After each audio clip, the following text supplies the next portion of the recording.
অকল মই ক'বলৈ গ'লে আহোম শাসন ব্যৱস্থাত যি পাইক প্ৰথা আছিল, পাইক প্ৰথা অনুসৰি উপাধিবিলাক দিয়া হৈছিল। সেই গতিকে ইছলাম বৰাও থাকে, ইছলাম হাজৰিকাও থাকে, ৰহমান হাজৰিকাও থাকে। ৰহমানটো তেওঁলোকৰ ধৰ্মগত, হাজৰিকাটো আহোমৰ পাইক প্ৰথাৰ। সেই গতিকে কিছুমান ক্ষেত্ৰত অকল উপাধিটোৱে কাম নকৰে, দক্ষতাৰ ওপৰতো কাম কৰে। সেই গতিকে সেইখিনি কথাৰ ভিত্তিত লুৰুণ গগৈ যিহেতু শিক্ষিত, তেওঁ চাগে সেইকাৰণে দক্ষতাৰ কথাও কৈছে, অকল নামত নহ'ব, কামতো লাগিব।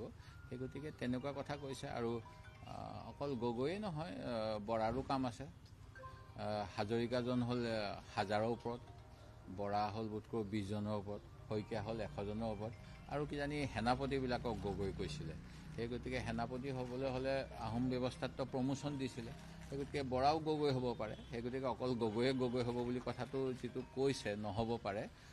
ময়ো ইতিহাসৰ ছাত্ৰ হিচাপে সেই কথাটো সমৰ্থন কৰোঁ। হ'ব আৰু দুটাই দিলোঁ আৰু নালাগে, খালেগতো খালেগকে ক'ব।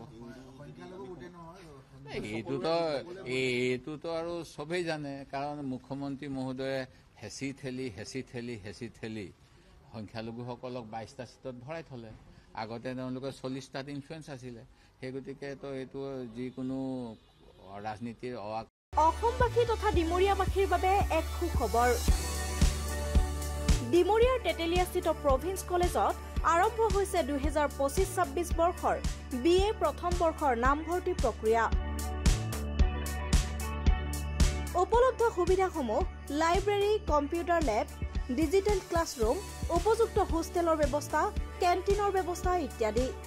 অভিজ্ঞতা সম্পন্ন শিক্ষকৰ দ্বাৰা শিক্ষা প্ৰদানৰ ব্যৱস্থা থকা প্ৰভিন্স কলেজত নামভৰ্তিৰ বাবে শীঘ্ৰেই যোগাযোগ কৰক 9864032298 অথবা 93650595565 নম্বৰত।